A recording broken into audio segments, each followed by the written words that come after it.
Welcome to Soul Spirit Stories, the place where true stories, emotional journeys, and life-changing experiences come alive. Every story here carries a message that touches the soul and stays with you long after the words are spoken.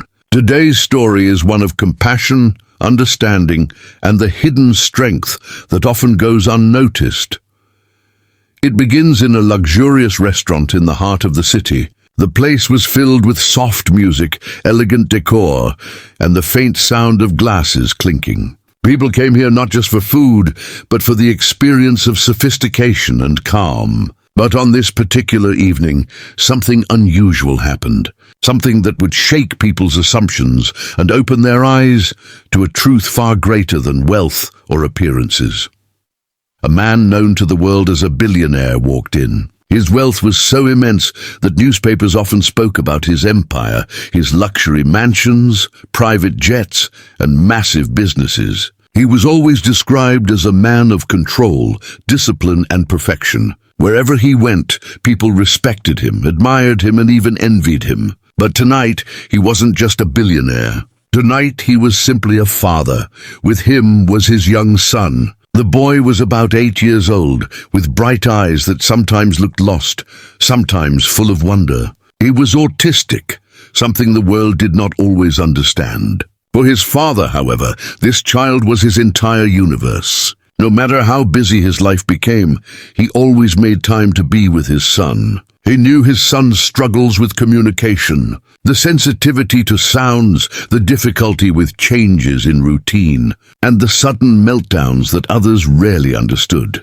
The restaurant staff quickly led them to a private corner table, offering their best service. Because after all, this was no ordinary guest. Plates of gourmet food began to arrive, glasses filled with sparkling water, and the soft background music played on. For a moment, it seemed like the evening would go smoothly, but then, without warning, the boy began to scream. It wasn't just a soft cry. It was loud, piercing, and full of raw emotion. Heads turned instantly. Guests looked up from their meals, surprised and disturbed. Some frowned, others whispered. A few even shook their heads, clearly annoyed that their peaceful evening was being interrupted. The billionaire leaned closer to his son, trying to calm him down, speaking softly, holding his hands, whispering words of comfort. He knew his son wasn't misbehaving. He was overwhelmed. The lights were too bright, the sounds too sharp, the smell of food too strong. To the boy, it was unbearable, and the only way he could express his feelings was by screaming.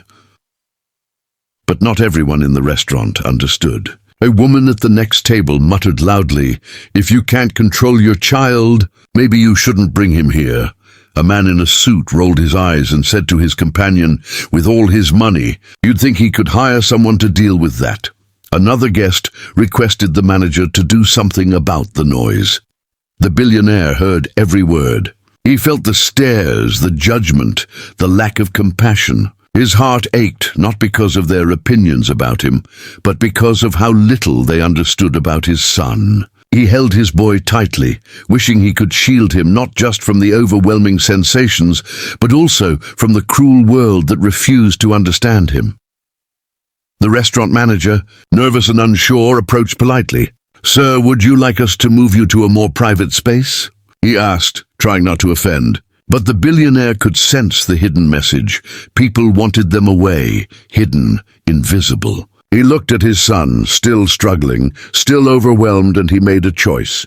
He stood up slowly, holding his son's hand. The room fell silent, all eyes on him. In that moment, he could have walked out quietly, pretending nothing had happened.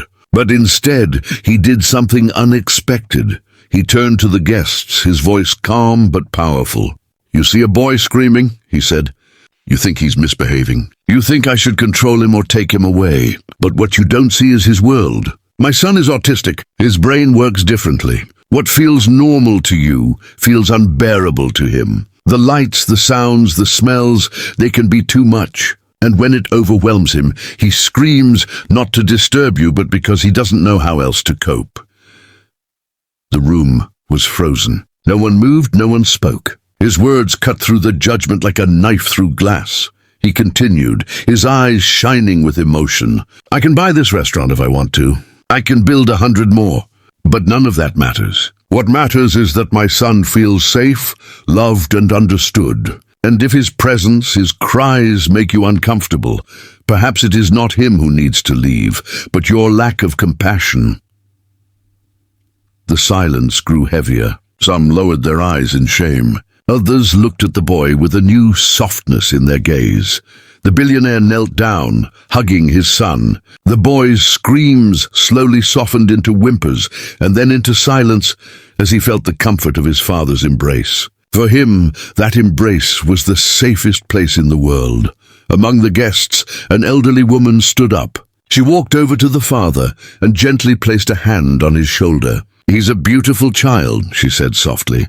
"Thank you for reminding us what love truly looks like." Her words broke the tension, and soon others nodded, some even clapping lightly, not for the wealth of the man, but for the courage of the father and the innocence of the child. The billionaire smiled faintly, not because he needed their approval, but because maybe, just maybe, one more heart now understood. He didn't care about money, status, or appearances in that moment. All he cared about was his son, who was slowly calming down, holding tightly to his father's hand. That night, many people left the restaurant with more than just a memory of a fine meal. They carried with them a story, a lesson, a reminder that the world is much bigger than their own comfort. That behind every action, every struggle, there might be a reality they cannot see. And the billionaire, he walked out not as a man of wealth, but as a father who had stood proudly by his son, showing the world that love is the greatest wealth of all. This story teaches us that compassion costs nothing, yet it can mean everything. The next time you see a child crying, a person struggling, or someone who doesn't act the way you expect, remember, you don't know their story. Choose kindness, because kindness has the power to heal, to connect, and to transform the way we see the world. Soul Spirit Stories will always bring you stories like this. Stories that remind us that humanity is stronger than judgment, and that love is the richest treasure we can hold. Thank you for listening, and remember to carry this message into your own life.